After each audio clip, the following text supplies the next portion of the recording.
Hello and welcome to the Game Theory Podcast. I'm your host, Sam Vicini. We're presented by The Athletic and CLNS Media. Today on the show, we've got good friend of the program, Rob Dauster, on here. Rob, how's it going, man? It's been a busy week for you, for sure. Busier than it was for me last week because I was in Mexico. I would imagine you've probably been just slammed since Tuesday rolled around, right? I wish I was in Mexico last week, man. That would have been a lot better than dealing with people calling my phone, having the same conversation over and over and over again with people like, oh, you heard this school, I heard this school, you heard this school, I heard this school. Yeah, well, you know what? The FBI did this investigation for 2 years and no one knew about it, but all of a sudden everybody has an FBI source. So, of course, yeah, that's where that's what my week was. Yeah, no shit. Like it's just insane the way this thing has blossomed and ballooned. We're going to talk about that real quick at the top, but for the most part, this is going to be a Big East centric podcast. I'm going to just tee up Rob on all 10 teams in the Big East in the order that I find them to be the most interesting. So not really any discernible order, to be honest. But before we get to that, I do just want to ask Rob about what his, overall thoughts on this are, because it is such a critical kind of case here coming up and critical story within the world of college basketball that I do want to get a diversity of opinion here from as many people as I can that cover the game nationally. So, Rob, whenever this news broke, what was your initial thought on this? My first reaction was, holy shit, the FBI? What are they doing investigating this stuff? Yeah. Because to be honest with you, Sam, and I've gone on this rant a couple of times, but none of the how surprised me at all. And I know none of the how surprised you at all either, because we've talked about this over and over and over again. Like, how many times have we said that shoe companies funnel money to players to get them to go to a program that is associated with that shoe company's brand, right? Yeah. How many times have we talked about agents funneling money to AAU programs to get those AAU programs to send players to college programs where the agents will funnel money to the coaches, the assistant coaches, to get those players when they end up going to the NBA to go sign with that agent, right? It's how the system works. We've talked about this over and over and over again. But all of a sudden, when the FBI is able to get the how, because they have wiretaps and undercover agents and informants and witnesses that they've turned against, with the threat of SEC violations, all of a sudden now you're shocked by it because there's actually names associated with it. When we've told you this was going on for like years and years and years and years, that part was a little bit tilting for me. Yeah, it was weird to me that there was like this massive, it's not weird to me because fans will fan, but like, it was weird to me there was this massive like thing on, why didn't journalists break this? Because we don't have NCAA FBI wiretapping services, but also, and I went on this rant on the last podcast, but like, I don't really have any desire to investigate this stuff. You might be a little bit different than me. You tend to take this, journalism profession a little bit more serious than I do, I guess. But like, and I don't mean that as a, slight to you. It's actually taking shots at me, huh, Sam? It's one of your better qualities, I guess. But, you're someone that if you got this story, I think that you would probably report it. And, if you got someone to go on the record and you got all of the information you needed, you'd probably report it.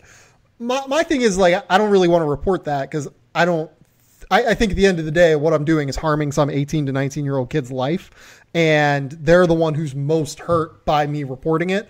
And I just don't want to do that. You know what I mean? And I find that aspect of it also interesting. And I find the conversation that you had with Gary Parrish, who has broken one of these stories in the past on your podcast, the College Basketball Talk podcast over at NBC Sports. Go download now. I found that conversation really interesting because GP has broken one of these stories. And it was just a very interesting breakdown of the way it goes. Yeah, first of all, I don't know if I'm actually good enough at this to be able to get one of those stories. And GP was great in the way that he phrased it. Like, so he got a big story with this guy named Albert Means, who was the number one defensive tackle in the country, who went to high school in Memphis and who was sold by his high school coach to Alabama for $200,000 from a booster from a guy that lived in Memphis. That was an Alabama booster. And the way that he got it was he just so happened to call a former assistant coach that had gotten cut out of the deal on a day like right after he found out that the coach that had made the $200,000 off of this sale wouldn't give the kid $20 to buy his mom a Christmas present, right? Yeah. So he got a guy that was cut out of the deal at the exact moment that he was angry and ready to talk and ready to spill the beans on everything. And that doesn't happen that often, right? So one, like, no. I'm not trying to knock like GP's ability to report, because like he's as good as anybody in this business, but like he kind of lucked into that one. And now he was able to circle it, and he got what he needed to confirm it and to report it and to make it into an actual story. But like, he was kind of lucky to get this guy on the record. And that's what you have to do. Like, the only way that you can get this story as a journalist is to have somebody cut out of the deal. That's what happened with O.J. Mayo, and I think his name was Lewis Johnson. That's what happened with Albert Means and Gary Parrish. If someone gets cut out of the deal, then all of a sudden someone's willing to talk. But still, those guys ended up going on probation and avoided jail time because they pled guilty to like fraud and bribery charges. So you're looking at like serious repercussions, even if you do go on the record, because as we just found out, since the FBI is investigating this, it's a federal crime to do this. So why would anyone want to talk about it? No one's going to talk about it. And here's the thing about it. Like, the way that the FBI got this was wiretaps. Sam, can you wiretap somebody's phone? No. Legally? No. Can you wear a wire to a meeting and record somebody on video camera without their permission? No, you can't do that. Are you going to be allowed as an undercover FBI agent to sit in on these meetings and have these discussions while wearing a wire about how people are going to like sell a player to a shoe company? No, you're not going to be in all those conversations. So the idea that a journalist is going to be able to do this is just kind of like baffling. Yeah, we're going to get some of these stories and you know, we can give you the how it breaks down, because we can talk about it without names, but it's going to take an overwhelming amount of evidentiary support to prove that these people are doing this. Because, like, to be perfectly frank, I'm not going to bet my career and my livelihood on this without absolutely knowing, especially when the collateral damage of it is going to be ruining a kid's college career and maybe like derailing his potential as a basketball player, like what happened with Brian Bowen. I'm just not going to do it. Yeah, that's how I feel too. Last thing here that I want to talk to you about: how wide do you think this thing goes? Do we get to the point where we're talking about this being a, you know, massive, you know, 50 schools involved story, or does it stay relatively small, do you think? It depends on who talks, right? So Jim Gatto and Merle Code are the two names you need to know in this. Jim Gatto is, I think he's like the global branding executive, something or other at Adidas, but he's the guy who kind of, obviously, is, from what we've seen in the FBI complaints, is the guy that makes the decisions on who's going to actually get the money from Adidas to go to Adidas schools, right? And so if he's doing that, I promise you, this with Brian Bowen is not the first or only time that he's been involved in this, right? The other guy is Merle Code. Merle Code is now with Adidas. He's now working with some of Adidas' best prospects. And for 12 years before that, he was with Nike. So he knows where the bodies are buried for Adidas. He knows where the bodies are buried for Nike. And if he decides that I believe he has a son, and Jim Gatto, I believe he has 2 kids. And if they decide that they don't want to go to jail for 10, 12, 15, or 80 years, or whatever it ends up being, then they're going to talk, man. Like, we're not talking about The Sopranos here. This isn't the Mafia. This isn't The Wire. Like, they're not, there's no stitches get stitches, right?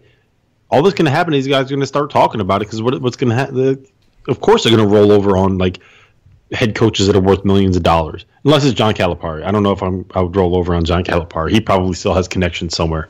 I probably wouldn't have rolled over on Rick Pitino. That dude's definitely got connections somewhere. Well, no, they just had Rick Pitino on a wire. No one rolled on him. Yeah, that's a fair point.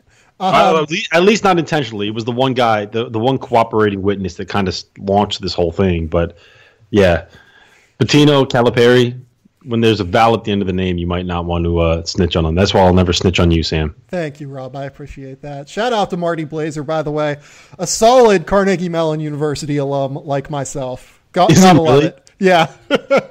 What did you know? You have a podcast, man. He brought down all of college basketball. Shit, man. I what am I doing with my life right now? I'm breaking down Andrew Nemhard recruitments and talking about Purdue basketball so far on The Athletic, which you should subscribe to, by the way. The Athletic, great website. So let's go on ahead. It's and really move good on. despite the fact that Sam writes for it. Oh, I'm definitely the least talented person that writes for The Athletic. Like, there's zero doubt about that.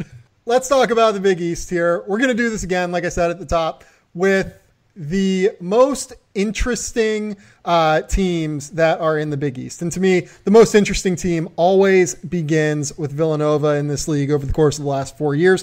Villanova is in a really interesting spot in general, though, coming off of their most success. I'd say this is probably their most successful run since the 80s, right?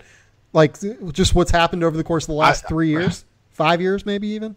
I think that you can probably make the argument that the last 4 years have been the most successful that Villanova's ever had. Like, how many programs have been able to, in a 4-year period, win 4 outright Big East regular season titles by a total of, I believe it's 11 games. Yeah, it's insane. Yeah, they won the last 4 Big East regular season titles, which is a better league than people give it credit for, by an average of 3.75 games per season. Which is 2.75 games per season, which is a massive number. They've won a national title. They've won 2 Big East tournament titles during that stretch. I think they've lost a total of 9 league games. And when you factor in the 2 Big East tournament losses, in the last 4 years, they've lost 11 games to Big East teams, and they've won the league by a combined 11 games. That is just absolutely crazy pants. That's insane. They've won a national title in that stretch.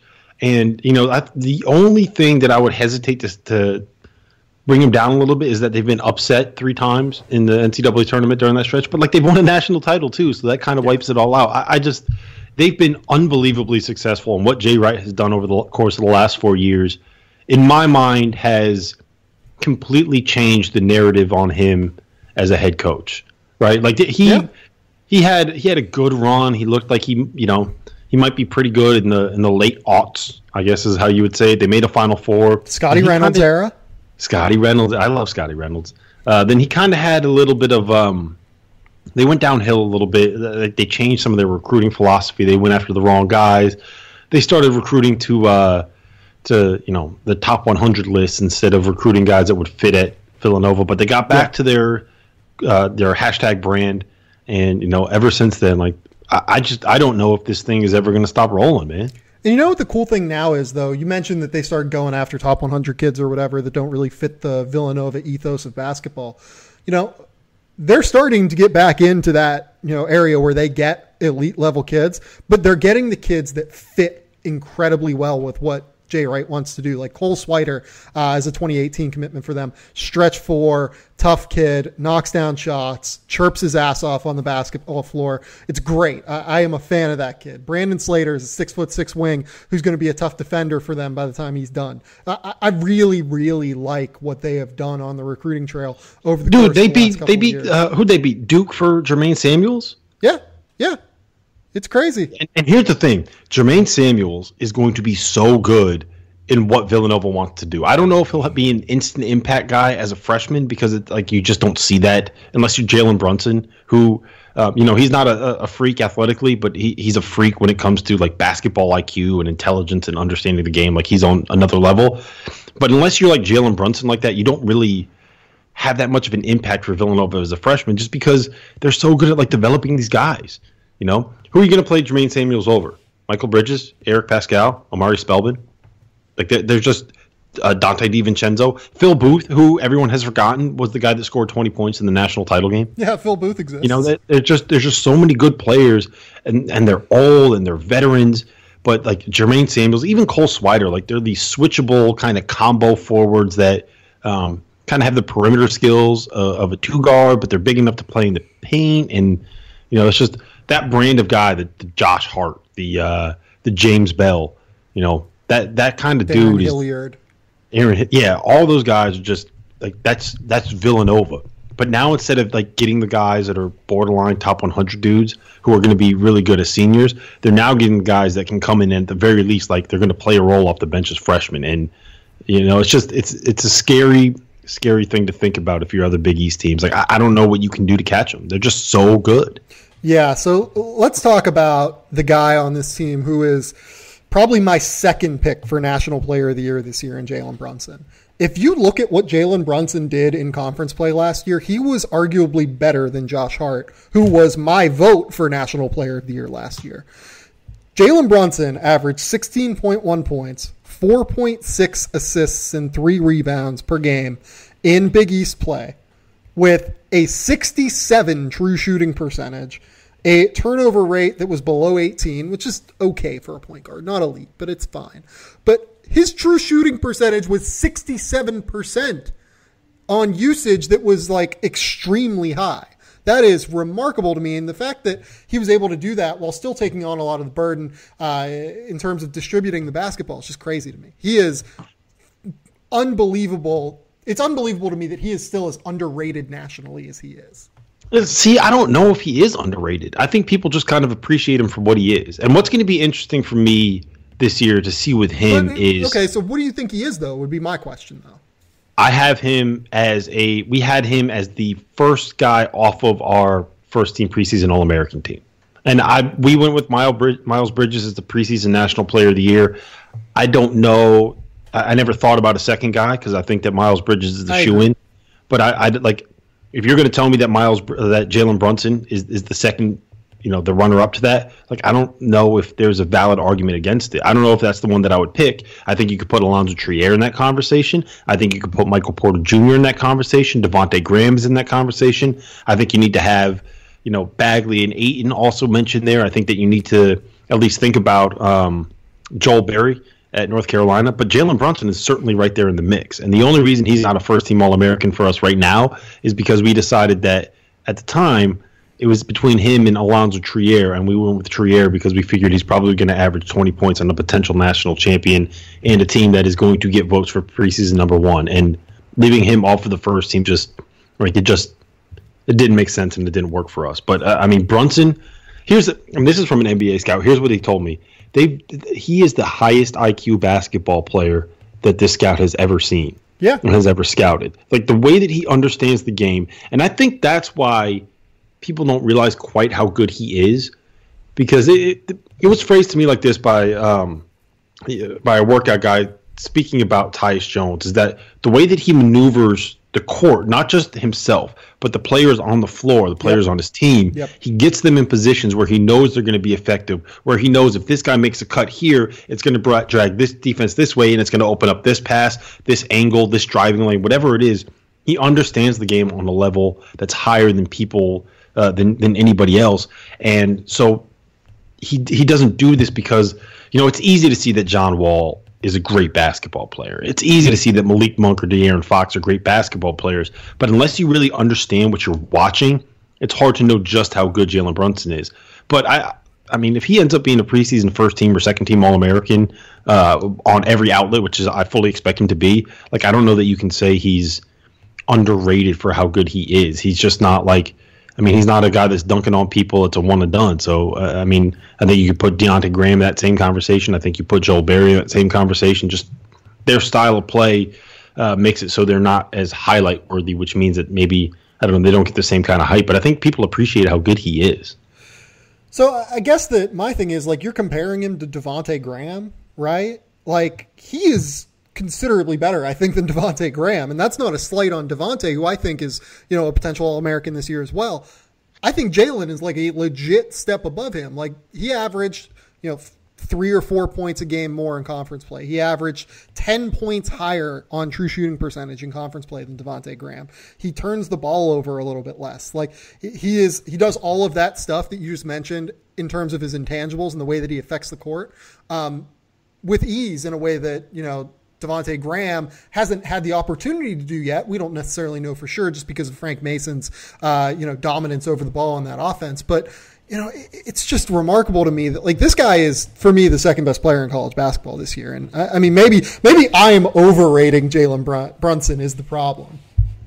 No, I don't think you are. The thinking for us with Devontae Graham was that he spent 3 years playing as, like, I maybe calling him a 3-and-D guy is being a little disingenuous to what his role was, because I think he averaged 4 assists last year, but he was off the ball mostly. But he's always been a point guard. Like, he's an elite point guard, and I think that we're going to see that this year. Whereas he's also a guy that can like be that defensive stopper and can guard two different positions. So I get what you're saying, and I don't want to say that it's wrong because I don't necessarily think that it's wrong, but I think that the variety of what Devontae Graham can do kind of tipped the scales for me a little bit. And the other part of it is I'm really interested to see what happens now that Jalen Brunson is the clear-cut go-to guy for Villanova. That's my concern. Last year, if you scouted them, you said, okay, what the hell are we going to do with Josh Hart? And then once you got past that, it's like, all right, they got Jalen Brunson. He's a facilitator. I don't know if he kills us. I don't know if whatever it is. He was the second guy you thought about. Maybe the third guy. I don't know. But now that defense is key in on him, I don't know how he's going to react to that. I think he's going to be fine because he's been fine at every level of his career, and he's won at every level of his career, and he's obviously a great player. But I think that the fact that he is a little bit subpar athletically, which is probably a kind way of saying it, I don't know what's going to happen when you start rolling out some of the best defenders in college basketball, Adam. It'll be interesting to see how that plays out. Yeah, I agree with that. Let's move on from Jalen, though. You mentioned this team is, extremely experienced, and they are. You're absolutely right. Would it surprise you to know that this team has 0 seniors on its roster? Well, it's crazy. They have 0 true seniors, but they have, they have 4 guys who are going to graduate after this year. And Phil Booth, Michael Bridges, and Eric Pascal. They're all, I guess it's 3, but they're all redshirt juniors, which means that they are seniors. So, they're old. And Jalen Brunson, I know he's just a junior, but he's actually 42, right? Yeah, no, the level of basketball knowledge that has been passed from Rick down to him makes him 42 years old on the basketball floor. There's no doubt about that. He was a senior when he was a freshman. For sure, absolutely. And, they also have a guy in Dante DiVincenzo who I'm expecting a big leap from. Love him. I think he's probably going to be their second leading scorer this year. Just a total stud offensively. You hear great things coming out of that program on the improvement that he made this summer, and that comes off of a late season improvement where he was really, really tough for defenses to stop. Mikal Bridges, the key for me on him, I think I'm a little bit lower on him from an NBA perspective than some people are. He's just very stiff, and I don't know how to kind of get him to move his hips a little bit better to where he can create more offensively. Certainly an efficient shooter, a smart cutter, a great defender, not just a good one, a great one. I just wonder if he's able to take that next leap into being more than just a 3-and-D guy. What's your take on Amari Spellman? He's one of those blind spots for me, to be frank. I don't have a crazy, strong opinion on him. I've seen him a couple times, big body inside. I do wonder if he fits within the ethos of the switchability of what Villanova wants to do. I think we're going to see a pretty decent amount of Eric Pascal at the 5 lineups this year, just because that's one of my favorite lineups in all of college basketball. But I'm not 100% sure. The Villanova death lineup, man. It's the Villanova death lineup. I love those lineups. Yeah, me too. It's great. They just run out there and they switch everything, and it's impossible. They're just so athletic. The one thing I'll say to that is this: when they had what the hell was Shefu? Yeah, when they had Daniel Shefu in the paint, he wasn't super switchable. Right. And they kind of just put him in the paint and let him be a rim protector. And offensively, he gave them a little bit more of an outlet because he could score in the paint. And I think Spellman will be able to do that. I don't know if he's necessarily a rim protector. From when I saw him, he's more big body rebounder, soft land guy. warrior. A land warrior is my way to phrase it. Yeah, he's not going to be a dude that's blocking 6 shots in any games or anything like that. So but that's what made Achefu so good for them, though, is that he did shut down the paint defensively. And then you could switch on the perimeter, and you could get out and jump passing lanes and really get out and pressure on the perimeter. And that when you have that rim protector and knowing that if you get beat, no one's going to be finishing at the rim, that changes how you can defend. And I don't know if they're going to have that this year. I guess is my point. But I do think that Spellman is going to open up more things for him offensively because you could throw the ball to him on the block and know that you're going to get something out of it. Overall, what is your feeling on this Villanova team? Because I think I am higher on them than probably 90% of the college basketball world this year. I don't think that they are top 4. I would argue. I think Arizona, Michigan State, and Duke, however you want to rank them, have to be the top 3 teams in the country, right? I think personally, I would have Kansas at 4, and then after that, I think you could argue Kentucky. I think you can argue Wichita State. I think you could argue Villanova. I might even argue Miami. Miami might be my Villanova this year for you. I love what they're going to be this year. But I mean, too. If you put Villanova anywhere between 5 or 10, I think you have to have them somewhere in that ranking. Where specifically you have them kind of depends on I guess what you think of Jalen Brunson, or what you think of Bruce Brown, or what you think of Wichita State, and when Shamet and McDuffie are going to get back healthy, whether or not you think Kentucky has any scoring. It depends on what your opinion is there. But outside of the top 10, 11-ish, like if you have them lower than that, then you probably need to stop voting on top 25s. I do have them 4th, to be honest. I have them over Kansas. So that's that's because that's your anti-Devontae Graham bias showing. Clearly. Before we get back to this conversation, let me tell you about Greats. This episode is sponsored by Greats, makers of the all-time greats, classic, stylish, and comfortable sneakers sold at a great price. Greats is Brooklyn's first sneaker company. They sell all the greats, classic styles, made the best for less. They have a wide selection of men's and women's shoes, versatile styles suitable for any occasion, tons of different colors and materials to choose from. Their best sellers include the all-leather Royale lace-up and the Worcester slip-ons. They just sent me a pair of these things. They are comfortable. They are awesome. They are stylish. They look pretty cool. I got all whites. I have not owned a pair of purely white shoes before. I'm a little bit worried about keeping them clean, but they look fantastic. You can check these out along with lots of other great styles at greats.com. And we've got a special deal for our audience. Save 15% on your first order with our offer code GameTheory. Go to greats.com. That's GREATS.com. And be sure to enter Game Theory to save 15% at checkout. Greats also believes so much in their shoes, they offer a no-risk return and exchange policy to guarantee that you get the right fit in a style you love. That's greats.com and use our code Game Theory and save 15%. Thanks to Greats for sponsoring the show. Now, back to the episode. The second most interesting team to me in this league is Seton Hall this year. 4 seniors that are going to make up just a massive run for Seton Hall this year, I think. Kadeen Carrington, Angel Delgado, Desi Rodriguez, Ish Sanogo. It's really hard to have a better senior backbone than what they have. And those guys, I think, are really, really going to allow some of these younger guys, like a Miles Powell, who has apparently lost a lot of weight and really in the best shape of his life, and Miles Kale, and a couple of these other younger players to take their time and give them maybe a little bit more depth than what they had last year. I think Seton Hall is the most interesting team in the Big East this year, simply because we know what Villanova is going to be, right? They're somewhere in that Virginia, Wisconsin territory where it kind of doesn't really matter what the names are, right? You just kind of know what they are and how good they're going to end up being. And yeah. I think that's true with Villanova this year.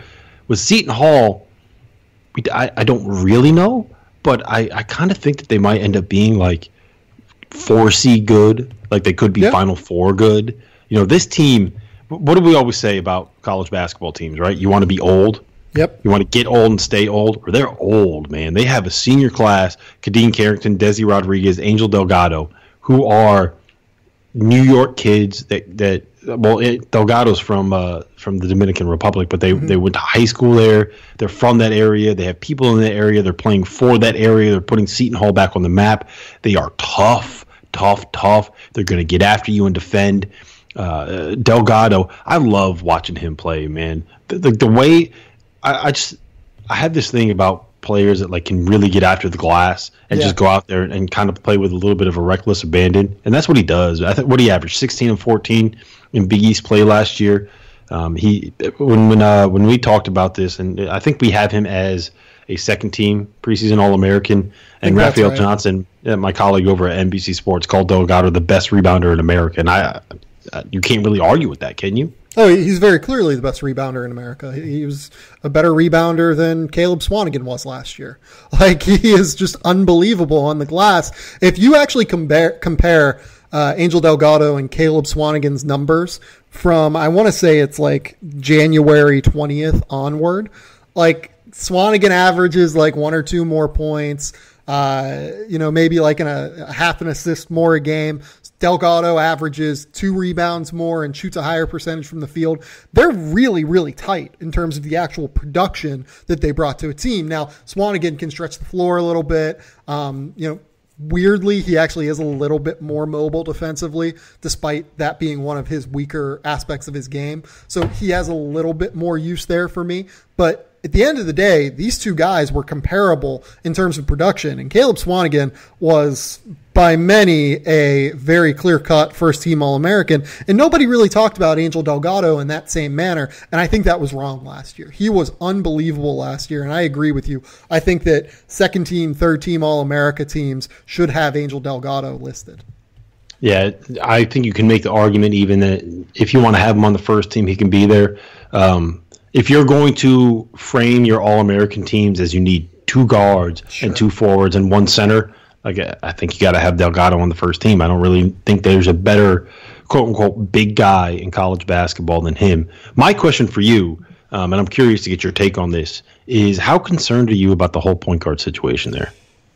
I talked to both Carrington and Kevin Willard for the preview that I did on Seton Hall before I left for vacation, and I felt okay about it. Like, Carrington seemed to really be in on distributing and getting his teammates better. And I think a big part of why he's going to be cooler with that than, some quote unquote scorers would be, is that he does have the vision to do it first and foremost. But like we said at the top, he's been with these guys in some cases now for 4 years. In other cases, like with Desi Rodriguez, he's known him since like 6th grade.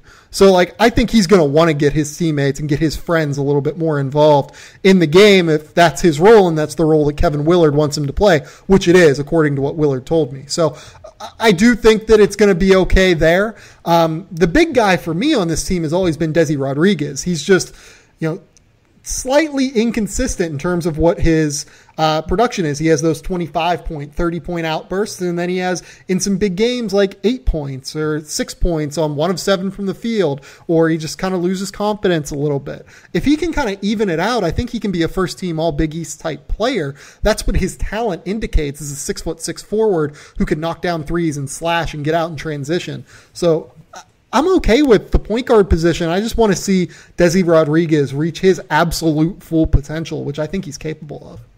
Yeah, and if I'm not mistaken, Kadeem Carrington was kind of like a lead/combo guard when he was in high school. So it's not going to be a totally unfamiliar position for him, but the mindset, and that's the thing. Like, we talked about it with Jalen Brunson. Like, there's a mindset that comes with being a point guard that is different than a mindset that comes with being a guy that looks to shoot first. Like, there's a reason that someone like Lonzo Ball, his unselfishness kind of like permeates that team, right? Whatever team he's on, we're seeing a little bit with the Lakers now. We saw it last year with UCLA.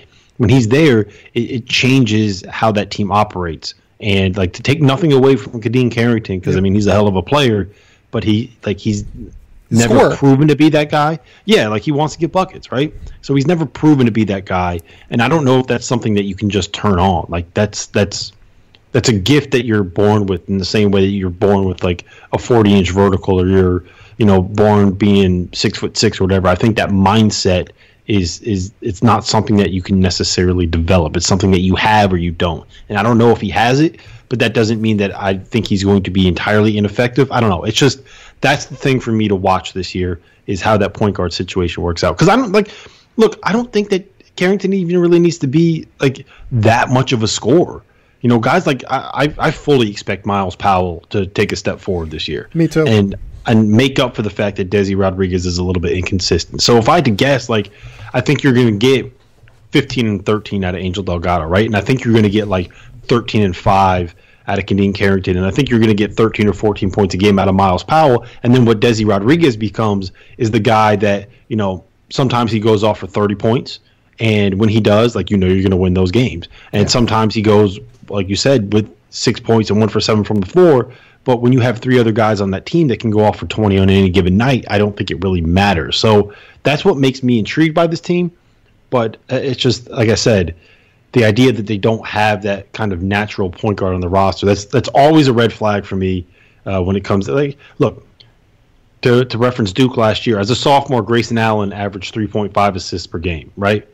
And he clearly was not the answer at the point last season for Duke. And that's really what they ran into trouble with. So I wonder if it's just something to monitor for Seton Hall. They're going to be good. They're going to be top 20 good. They're going to be top 15 good. They're going to be in the mix for the Big East title. But their ceiling and whether or not, like, we're actually talking about a potential Big East title team and we're actually talking about a Final Four team, to me, is that point guards.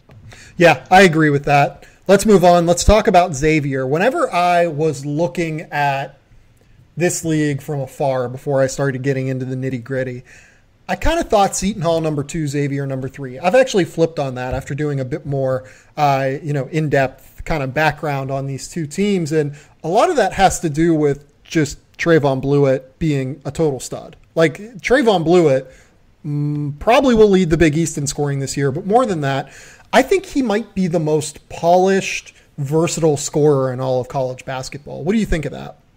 I think he's very, very good, and I think that Xavier last year, when he was not battling ankle issues, was one of the top 15 teams in college basketball, even after Edmond Sumner went down. Mm-hmm. You know, everyone talked about Edmond Sumner last year, but Trayvon Blewett, to me, was always the guy on that team. Oh, for sure. He's been their best player for a couple of years now. And I know that, like you said, Edmond Sumner got all the hype and got all the excitement, but Sumner was pretty inconsistent as a college basketball player. It just kind of is what it is. He brought some defensive length and he brought some athleticism, brought a lot of athleticism realistically, but he never really totally locked down that jump shot. He never really totally locked down that ability to distribute from the point guard position. And, their key is on the defensive end, as we'll talk about, but offensively with guys like Trayvon Blewett and JP McCura and, whatever they can get out of Kaiser Gates, and then these freshmen and Paul Scruggs and Najee Marshall. This is a really fascinating team for me. It's almost built like a Villanova team where Quentin Gooden, Blewett, McCura, Scruggs, Marshall, Gates, they're going to be able to play small without being super small. You know what I mean? And that's really an interesting strategy, especially in the Big East right now. Yeah, they'll be able to be matchup proof is the way that I like to phrase it, where if you want to play big, you can play Blewett at the 3. You want to play small, you can play Blewett at the 4 and JP McCura at the 3. If you really want to get crazy with things like JP McCura, like, have him run offensive sets. You know, I think he's going to do that a decent amount this year, to be honest. And to be frank, like, I think there's more talent on the Xavier roster than people are going to realize. Like, their freshmen aren't one-and-done studs, but, like, Paul Scruggs is really good, right? Najee Marshall, Elias Harden. Like, these guys they are well regarded in the basketball community. Like, it's not a mistake that Xavier went out and got these guys, right? It's not like they were just picking them off of a top 100 list. Like, they knew what they were doing when they targeted these players, and they should fit in well with, you said, the Villanova ethos. I think that they'll fit in well with kind of that Xavier ethos. Yeah. And, again, what is Quentin Gooden going to be at the point? You know what? What's your take on him as a point guard? Because I thought he had some flashes last year, but I also thought there were times where he looked like he was a little bit in over his head. And, you know, that'll happen when you're a freshman in the Big East and get thrust into starting minutes in the middle of January. But I don't know if I was sold on him being, like, the guy at the point for a team that could end up being, like, top 10, top 15. Yeah, I agree with you. I think that the point guard question is a pretty significant one for them. They're fine with Gooden. They think that he's going to take a pretty big leap this year, but I agree with you that he was in over his head. He got a little bit better late, and his passing ability is really, really good. Like, he's a little bit more of a pure, true point guard than what Edmond Sumner was, who's a bit more of a scorer. But he just didn't feel totally comfortable to me. I agree with you. And they're playing Paul Scruggs at the 1. The way that, for people who don't really know this, the way that Xavier kind of implements their freshmen into their rotation is they have them learn one position during their freshman year, and then they'll expand them beyond that as they get comfortable. Scruggs is playing the 1 right now. So it's very interesting to me that, you know, maybe they can get a second option behind Gooden playing the point guard. And of course, JP McCura is going to be able to take some load off their hands if this doesn't go well, but they have multiple young options there. And I think that's going to be really, really important. Yeah. And just to rewind on something, like, we kind of glossed over Trayvon Blewett, but, like, that dude is an MFer, right? Like, we're not glossing over him. Like, he is, we saw what he could do in the first 3 rounds of the NCAA tournament last year. Like I wasn't trying to just jump over the fact that like he's awesome, but he's going to end up being an All-American. He could end up being a first-team All-American when it's all said and done. And I'll set his ceiling at averaging 22.5 points a game. Is that crazy? I think it's about right. Makura is another motherfucker on the floor too, like in the best way. Like that guy just gets after it and gets teammates super pissed off at him. It's great. Tyree Jones is tough. If JP Makura played for Duke, he'd be the most hated player in the country. Oh, 100%. 100%. And he is so unlikable for opposing teams that he still might be the most unlikable player in the country outside of Grayson Allen this year. Hey, man, I don't know. LiAngelo Ball might end up being number 2. That's true. I love Makura. Don't get me wrong. He's like one of my favorite players in college basketball just because of the way he conducts himself. But I also don't have the old man get off of my lawn ethos that many college basketball fans do. My one issue with him is that he wears like the long sleeve spandex and like the long leg spandex. So like it looks like he's wearing pajamas when he's out there playing. And between that and like the hair where it's all kind of messed up, like I watch him play basketball and he looks like a 9-year-old that just came downstairs on Christmas morning. And it just kind of, I don't know. Can't really wrap my head around that. I love everything about it. The key for them is going to be defense. They kind of picked it up late in the year when Chris Mack switched to zone. But, you know, I think that Chris wants to run man-to-man schemes if possible. He's a man-to-man guy.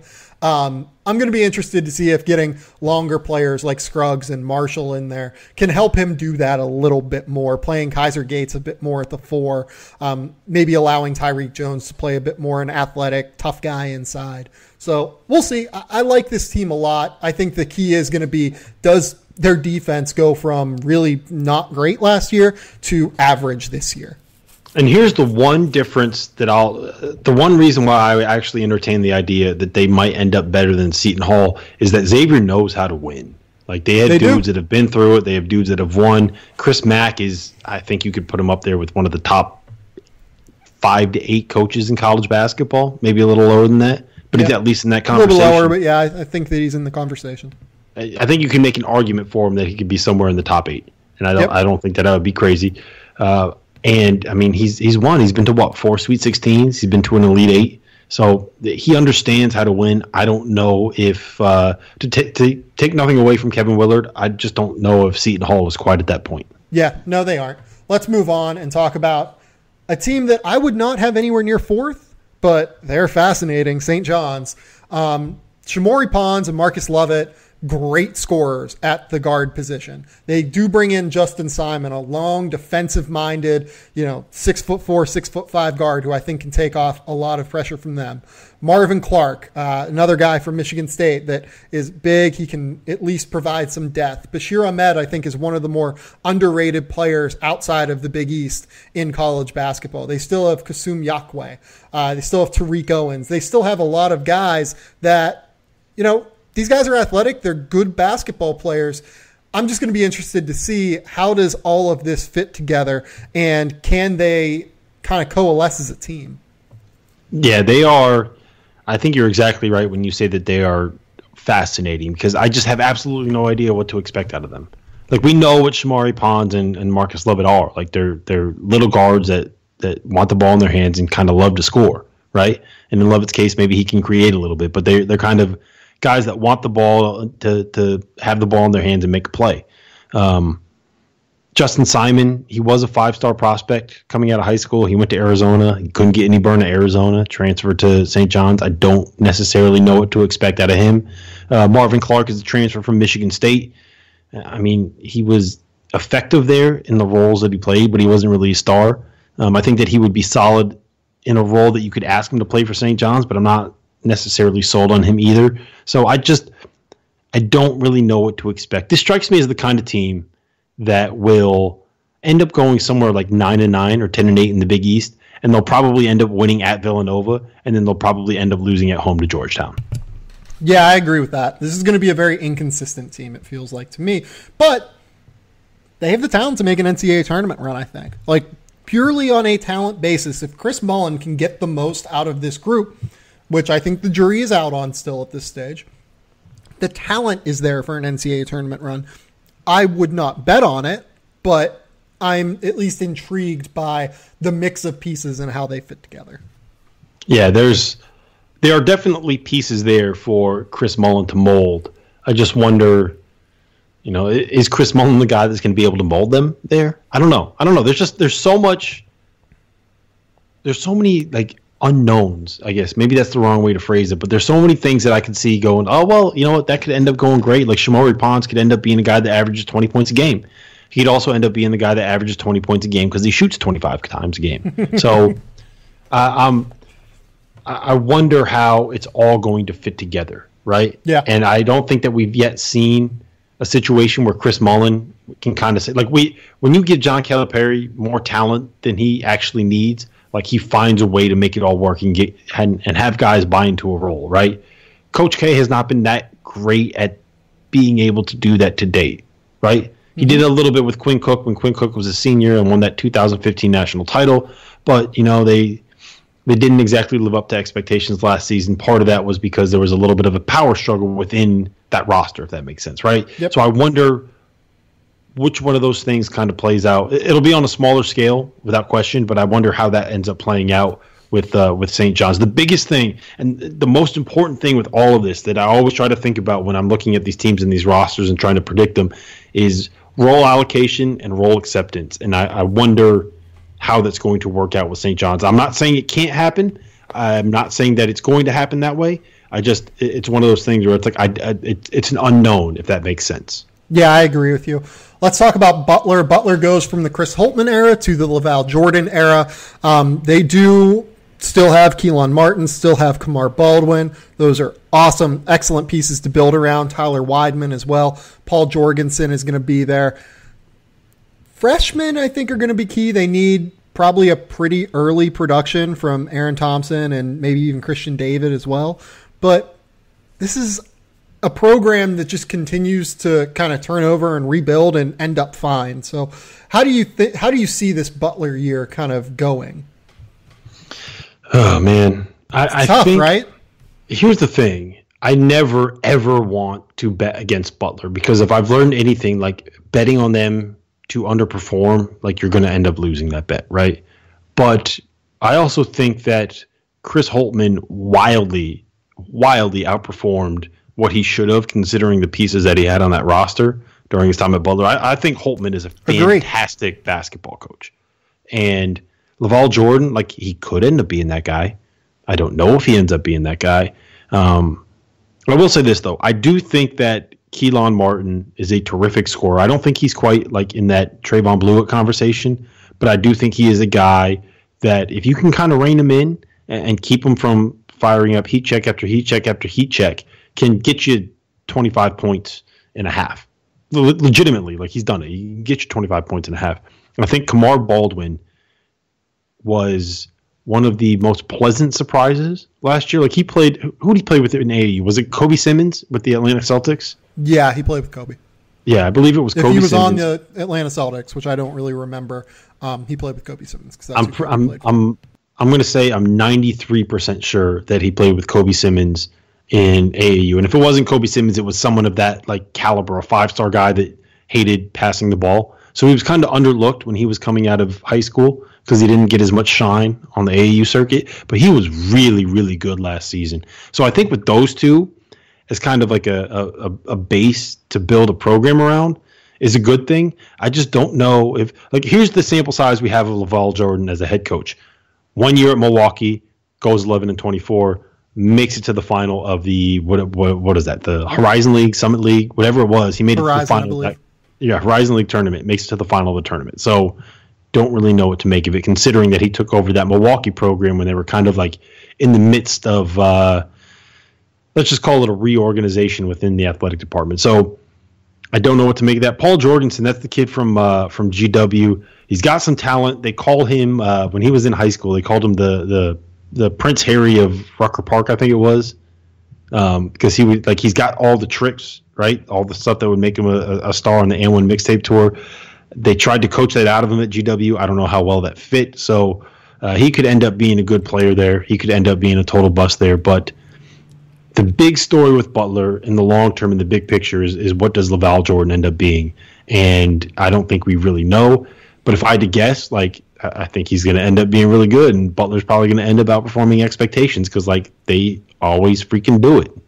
Yeah, this feels like a bubble team to me on a talent basis, and just with the uncertainty with the coaching staff, that could go very, very positive or it could go negative. We just don't know yet, just because we don't have the sample on LaVall Jordan.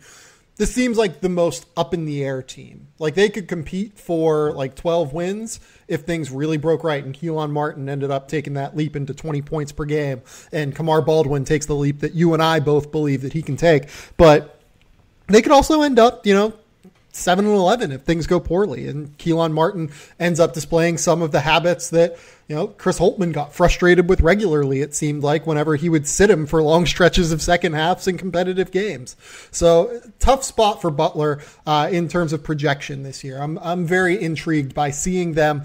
Creighton is another team that it's kind of tough to wrap your arms around. They lose Justin Patton, and obviously they lose Mo Watson from last year's start, which was incredible. They were undefeated. They were one of the last undefeated teams in all of college basketball.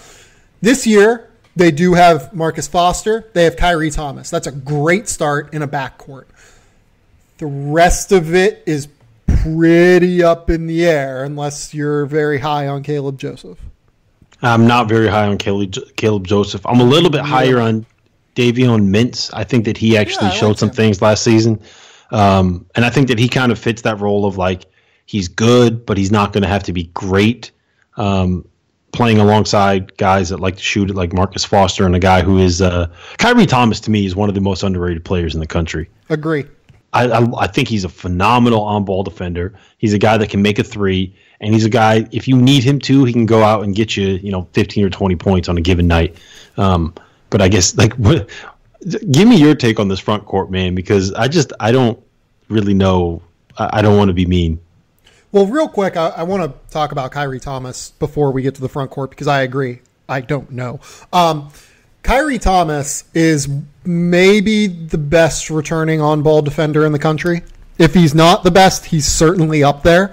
I will also point out that his defense is so good, in part because he's really good at contesting shots and really good at, bothering players off the ball and making it so they don't get the ball in very good situations for them. But do you know what his physical measurements are off the top of your head? Like, I feel like he's a guy with a big wingspan, but I've never actually seen it. It's like 6'3" with like a 6'10" wingspan, something like that. Yeah, there you go. Makes sense.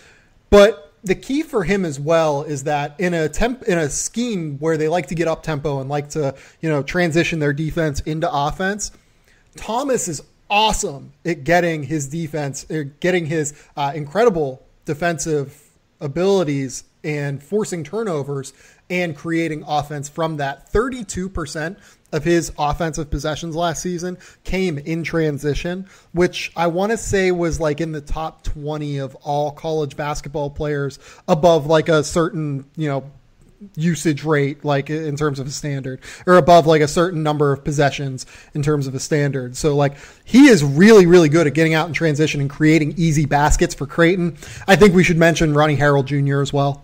Really, really good player, really solid player more than anything.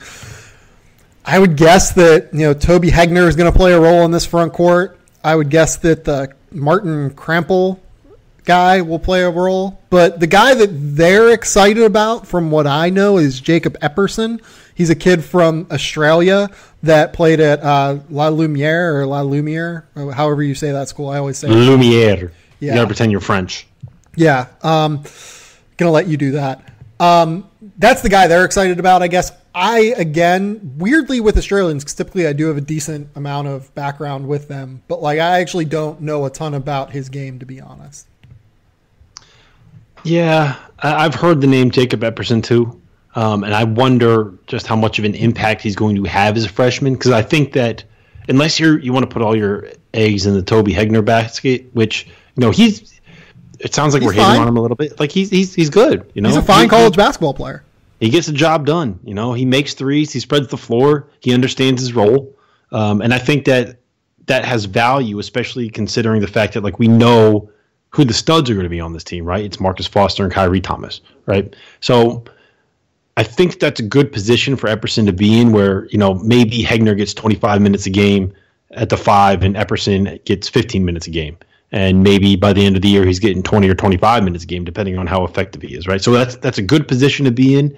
But again, this team fell so far downhill once they lost Mo Watson, because Mo Watson, I don't think how well he played when he was on the floor. Like, I don't think people quite realize it. Like, this is going to sound ridiculous, but he was to Creighton what Lonzo Ball was to UCLA in terms of what he made their offense. And so they had a little bit of a chance to kind of figure it out last year. And I'm sure, like, Greg McDermott's a hell of a coach. And I think he's going to have a chance to – they're going to be better prepared to play without Mo Watson than they were last year. But I don't know if this is going to end up being a tournament team. They could be, but just losing Mo Watson, and that's a bigger loss than people realize, man. And I think that when Greg McDermott teams are at his best, they do have good point guards. And I guess, Davion Mitz is going to be a sophomore. And like we were talking about with I don't remember Quentin Gooden. When you kind of get thrown into like starting point guard minutes in the middle of your freshman year when you're not expecting it because of an injury, it's hard. It's hard. It's not the easiest adjustment in the world. So maybe he steps up, man. He had some good games last year. He had some bad games last year. So it'll be interesting to see how he ends up playing out. And Caleb Joseph, I don't know. The less said about Caleb Joseph, the better from us, I think. Yeah, I don't know if it's a talent issue with him. I don't know. Maybe it's a mentality issue. Maybe it's a confidence thing. But from watching him play in high school and hearing the way people talked about him when he was in high school to what he did when he was a freshman at Syracuse. Also, I think it was kind of unfair what happened there. Well, maybe unfair is the wrong way to phrase it, but he wasn't supposed to go in as the starting point guard. He was supposed to go in and back up Tyler Ennis for 2 or 3 years before he took that program over. And then he had to start at the point guard spot. As a freshman, was clearly like overmatched, and I just don't think he ever regained the confidence. So maybe relocating and kind of building that back up, which has worked for Creighton in the past with their transfers. Obviously, Mo Watson was really good. Marcus Foster has kind of rebuilt his potential and his ability transferring out of Kansas State. It was almost a similar situation, right? Like, he came in really good as a freshman, as a sophomore, kind of fell off a cliff a little bit. So maybe, Greg McDermott has the magic potion that makes those makes those transfers great again. But I'm just not convinced. So there's a lot of question marks on this team. But I'll tell you what, man, if Greg McDermott can find a way to get that supporting cast going, like Marcus Foster and Kyrie Thomas are 2 great pieces to try to build a team around. Yeah, it makes life a lot easier when you have 2 guards returning that can create that kind of offense, and also with Thomas, who you can build a defense around. It's just a tough spot. I don't know exactly what to anticipate from them. They seem like another team that could go either direction. They could end up, as a bubble team, or they could end up as a solid NCAA tournament team by the time it was all said and done. We'll see. I think there is a clear-cut top 3 in the Big East. Yes, I agree. There's a clear-cut bottom 2. And then when you want to talk about 4 through 8, I think that you can say any of Butler, Creighton, Marquette, Providence, or St. John's. You want to tell me any one of them finished 4th? I might buy your argument. You want to tell me any one of them finish 8th? I might buy your argument. Yeah, and let's move on and talk about Providence, because they're a team that I actually feel a little bit more confident in. Like, they would probably be my pick for 4th in this league, I think, just because they return everything from an NCAA tournament team that really finished well last year once they figured out how to play without Chris Dunn and Ben Bentel. Kai Cartwright was one of the most improved players in all of college basketball last season. Jalen Lindsey started to knock down shots consistently. Still not a huge Rodney Bullock guy on the floor, but whatever. We'll see what he can do. Alpha Diallo is a solid wing type. 6'7", can play, kind of the 3-4 combo forward. I'd imagine that he'll kind of be a replacement for Lindsey when Lindsey goes away after this year. They also bring in a killer point guard prospect in Mekhi Ashton Langford, who should help them stem the tide when Kai Cartwright ends up leaving the floor. I think this team is going to be really good. I think they're probably like an 11-12 win team again in the Big East and a solid NCAA tournament team. And you didn't even mention Emmett Holt. Yeah, I didn't mention Emmett Holt. He was solid last year too. Did anyone think that Emmett Holt would leave Indiana and end up being a guy that could average 12 points a game in the Big East? Because I never would have guessed it. When he left Indiana and he transferred out, I was like, okay, he'll probably end up at like, I don't know, some Ivy League school or, somewhere in the America East back in New York, maybe at like a Canisius or something. But he ends up at Providence and he was terrific last year, right? And I think that your take on Providence to me is spot on. They kind of Ed Cooley did not get enough credit for the job that he did with this program. I understand what Jay Wright did, and it's hard to bet against Jay Wright, and I understand what guys like Greg McDermott did in this league last year, and Kevin Willard did losing Isaiah Whitehead last year. Chris Holtman did a fantastic job. Chris Holtman did a great job. For me, Ed Cooley was the clear coach of the year in the Big East last year. Yeah, I guess. I mean, you can make that argument. I think all the guys that you mentioned have valid arguments. I think that the Big East has some tremendous coaches. But what he was able to do with that group, losing Chris Dunn and Ben Bentel, getting back to the NCAA tournament, is just it's mind-blowing, man. And I'll tell you what, if you are a point guard, I don't understand why Ed Cooley wouldn't be in your top five, regardless. Yep. He gives the ball to his point guards. He lets them make plays. He puts them in situations where they can succeed.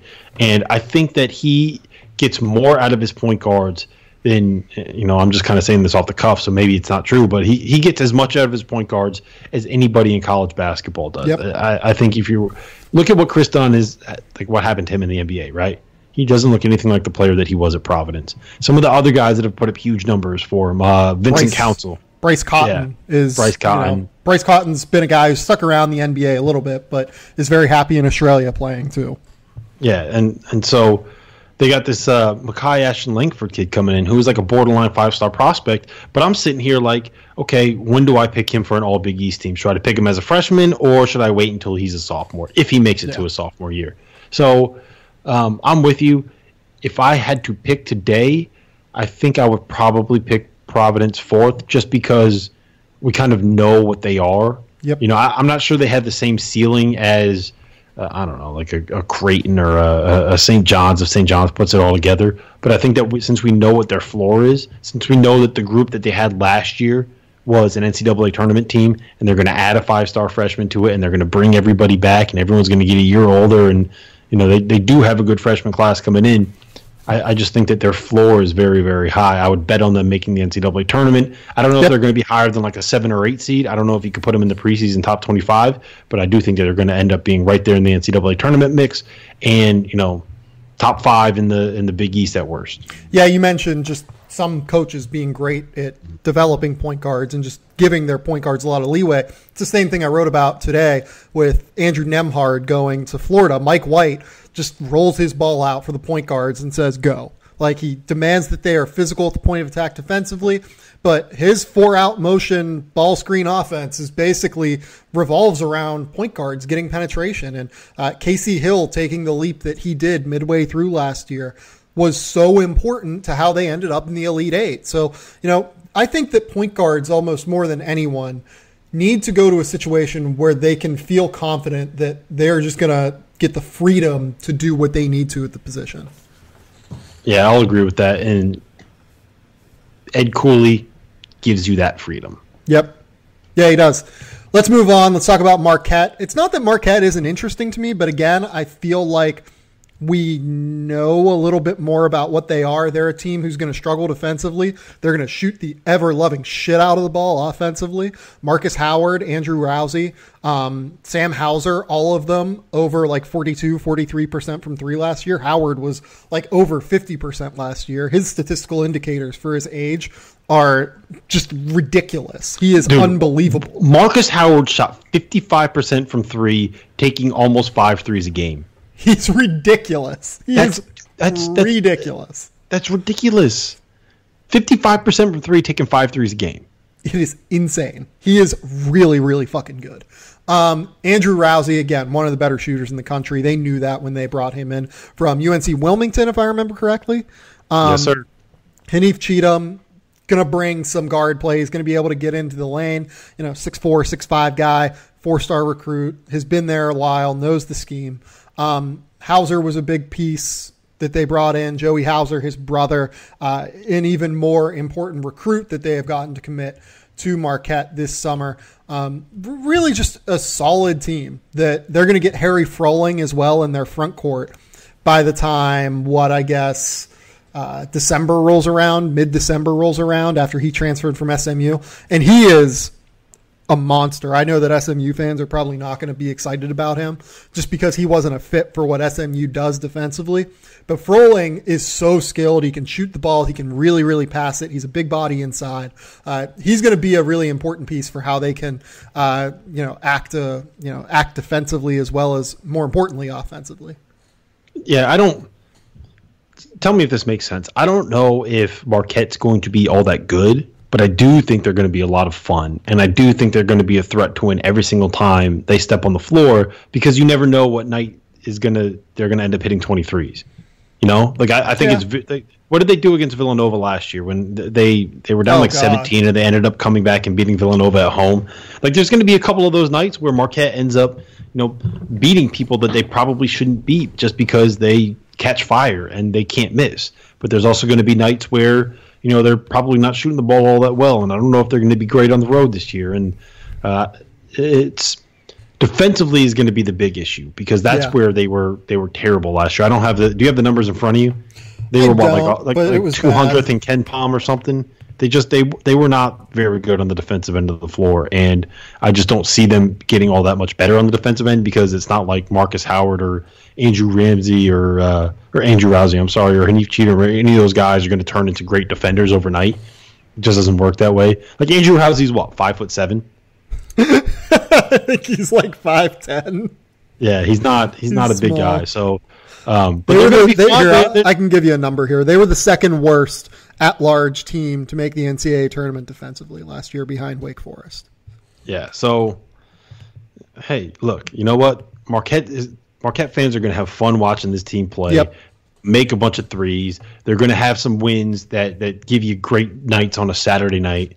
And they're guys that they're just fun to root for, right? They just look like this group that they look like they're having fun when they play. And Wojo, I would love to play for him. He really gets into it on the sideline. And the interesting guy, and you kind of touched on this a little bit, is going to end up being Harry Froling because he gives them kind of that post presence. And we talked about this a little bit with. Well, they had it with Luke Fisher last year, and they need it still. Yeah, that's what I'm saying. Is they need to get him back because they can give the ball to him on the block. And I think he's. You can correct me if I'm wrong because I haven't seen as much of Harry as you probably have, but I think he's a little bit of a better passer than Luke Fisher is. Luke Fisher was a guy you can give the ball to, but for Harry, you can give the ball to him on the block, and if he gets double teamed, he's going to come back out. Yeah, right. Yeah, that's true. When you have a guy that you can kind of run offense through, maybe is the way to phrase it. You can give the ball to him on the block. It was almost like. Remember what Jakob Poeltl turned into with Utah, where you gave him the ball on the block and you kind of run offense through him a little bit because he was able to pass. It was like that with Jahlil Okafor at Duke because of how well he passed out of the post. And when you have four guys that don't miss open threes around a guy that can pass out of the post, that makes you a very, very, very dangerous offense. So they're going to have nights where they can beat anybody in the country because they're going to have nights where they go 20 for 37 from three, and you're going to want to watch them play that night. But they're also going to have nights where they go 8 for 37 from three, and they're probably not going to win if they're shooting 20% from beyond the arc. Let's move on and talk about DePaul. I'm making a point of putting Georgetown last because of their non-conference schedule. DePaul, I don't have any words here. They get in Austin Grandstaff, who was He's a singer now. He's a rapper. Is he really? Yeah, he raps. But it's not like rapping. It's like the singing rapping. I have no take on that. I have a take on it. Don't listen. In terms of this roster, Jalen Coleman lands, I believe, is a redshirt this year. Eli Kane was fine last year. He had some big nights scoring the basketball. I remember one of their overtime losses, I want to say it was to Butler, and he dropped 30. He's fun when he gets going. Beyond that, Marin Maric exists. I don't have a whole lot of takes here on DePaul. How many of these guys, be honest with me, how many of these guys, like, do you know who they are? Like, if you saw them walk into a gym, you'd be like, oh, I know who that guy is. I know who Austin Grandstaff is. I know who Elijah Kane is. And I'm 98% sure I know who Jalen Coleman Lands is. But, like, everyone else, like, you're going to tell me that if you see Jalen Butts walk into a gym, you're going to know who that guy is? No, I don't. Marin Maric, if you see him walk into a gym, are you going to know who he is? Big-ass white dude on DePaul, yeah. Okay, so, like, it's just going to be a big-ass white dude. Would you know, like, that's the guy that plays for DePaul? Or would you just be like, oh, that's a big-ass white dude. Maybe I should Google him to try to figure out who he is. That's what I would be like. Yeah, that's a good question. That's a long way to say, like, there's not a lot of notable talent on this team. And when you don't have a lot of notable talent, like, you're probably not going to win a lot. Yeah, I mean, the thing with Maric is that, isn't he, is he Alex Maric? Maric is the kid from Nebraska. Is that his brother? I know he played for Northern Iowa. Let's go with it. I thought that Scott Northern Padgett Illinois, and David Padgett were brothers until yesterday. So, yeah, I don't think that's right. They're related. They're like cousins, aren't they? No, they're not even. They're not related at all. I don't think. Oh, really? I thought they were. Yeah, I thought they were. Related. I thought they were brothers, man. It's a good thing I didn't get asked on like Wheel of Fortune or something because I would have thought they were brothers. Yeah, no, like. Marin Maric is like, I remember seeing him on Northern Illinois. Like, he's a skilled dude who can, like, post up and do some stuff. I thought he was Alex Maric's brother from Nebraska, but I think I'm wrong on that now looking at it. So, clearly, this team is not all that exciting. Georgetown. Oh, boy.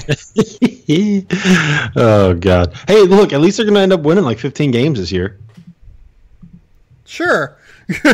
Look, they got like 12 guaranteed wins in the non-conference, 13 guaranteed wins in the non-conference. I love that they pulled out of the PK80. Love it. It was just a savage move for their fans. Yeah, their fans are so unhappy about everything that's going on with that program. If you ever get the time, go on to Casual Hoya and read the comment section. Really? Is it that bad? Yeah, there's good stuff. There's another Hoya Talk. It's their message boards. That's even better. Well, like, here, anytime you can get a coach who, retired before the kids he's recruiting, ended up even being born, and you base your hire on his ability to be a brand name who everyone knows, that's a great sign. You're definitely going to go out and get all of the elite kids, right? Exactly. And here's the thing, like, they actually do have some solid pieces on their roster. Like, I've always been a fan of Jesse Govan and Marcus Derrickson, right? Like, I just thought that the skills that they have can translate to playing a role on a good basketball team. They can be fine college basketball players, sure. Yes, they should be good college basketball players, above average at their position. Do you think that's fair? Pushing a little bit? Yeah, sure. I think that's fine.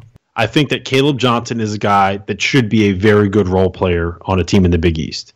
Just in the terms of the way that he can defend. He's big, he's long, he's a little bit of a passer, he's a playmaker. Like, he's not bad. Like, he's a solid piece, right? Jamarco Pickett is a guy who, in a vacuum, like, should be a good recruit and a good prospect for a team.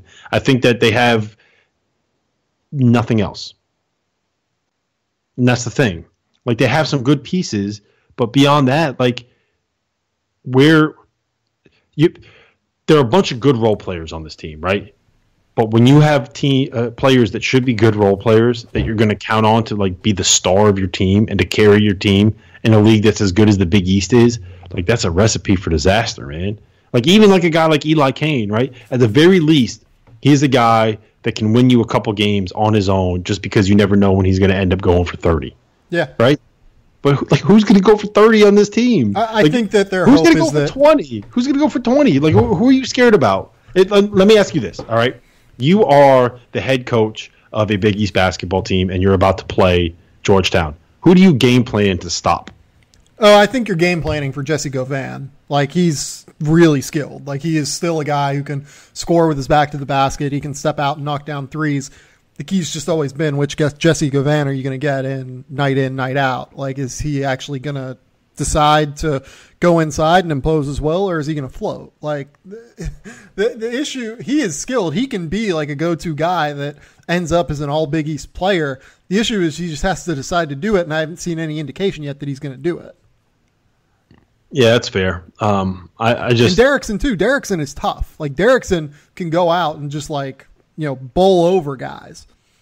And he makes threes too. Like he makes threes too. Like same with Govan, they could shoot a little bit, but that's what made them good fits under JT3, right? Like they should have been role players, effective role players in the way he wanted to play. Like if you put Jesse Govan in that high post, like Roy Hibbert role, the Greg Monroe role, the Henry Sims role, like on paper, he should be good at that. You know, when you're running these backdoor cuts and you need big guys to stretch the floor to pull shot blockers away from the rim, Marcus Derrickson should have been good at that. Yep. The problem is it never worked out. They don't have the guard play to support it. And like my big thing with basketball teams has always been, if you have a star big man and you have nobody to get him the ball, you're fucked.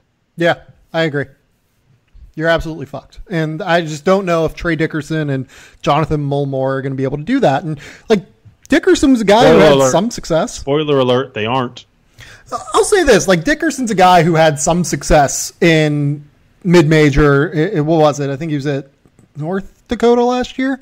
He's in one of the Dakota schools, and he was fine. Like, he had some success, but it's a big jump up, and I don't know if we know that he can do it yet.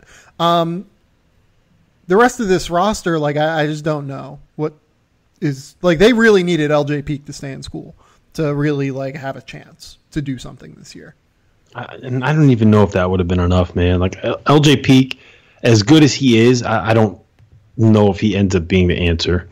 I think they needed LJ Peak to stay – they needed Isaac Copeland to stay and realize that like he actually was he could have been Otto Porter. See, oh man, Isaac Copeland. I don't know if you could tell, but I went to a lot of Georgetown games. I used to live in DC, and Isaac Copeland was so frustrating, man, because you watch him play and you're like, wow, like that dude, you got to get that dude to the league, man. Someone's got to sign him.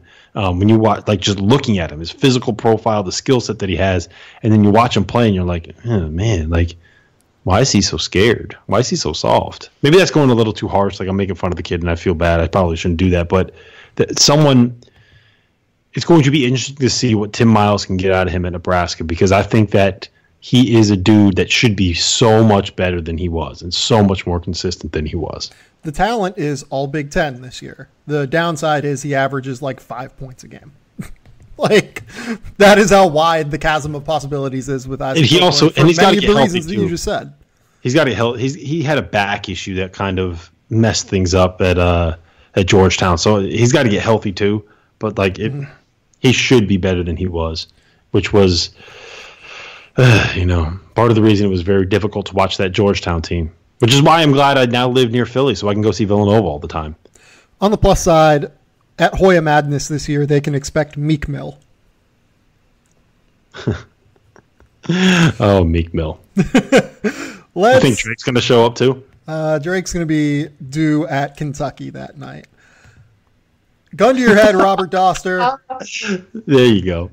Gun to your head, Robert Dauster from NBC Sports, host of the College Basketball Talk podcast on NBC Sports. How many Big East teams make the NCAA tournament?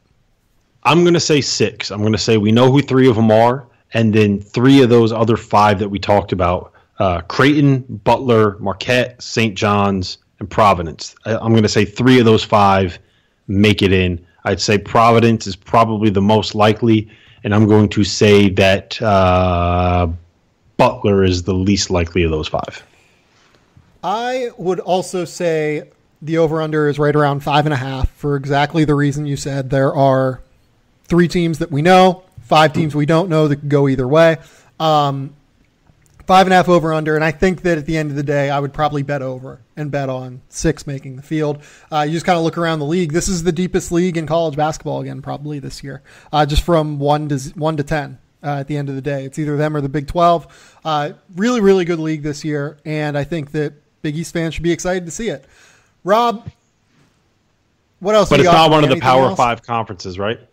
Yeah, no. Here's the thing. I saw you getting killed on Twitter about that. Power 5 is just like a designation. Like, it's not like the Big East is worse than like a Power 5 league. Power 5 is just a designation created by the NCAA or by whoever the fuck created it in football to talk about it. So I tried to use Power 5 to demonstrate a point about Purdue. And the fucking Marquette fans are like all over my ass. Like, I'm not denigrating the Big East doing this. The Big East is one of the 3 best leagues in all of college basketball. Probably the 2nd best league in all of college basketball behind the ACC, in my opinion. Like, no. Here's the truth, Sam. Here's the truth. You're a Pitt fan. You're biased against the Big East because the Big East kicked Pitt out when they went to the ACC. So you hate the Big East. I know it. Look, you can just admit it, man. We're all friends here, okay? That's clearly what happened here. Rob, do you have anything else you want to talk about before we go, or do you just want to plug what you got to plug? Yeah, go subscribe to the College Basketball Talk podcast. You could find it in Apple Podcasts. You could find it in Stitcher. You could find it in Audio Boom. Anywhere that you listen to podcasts for free, you can find ours. So please subscribe to that, rate it, review it, then do the same for the Game Theory podcast, and have yourself a nice day.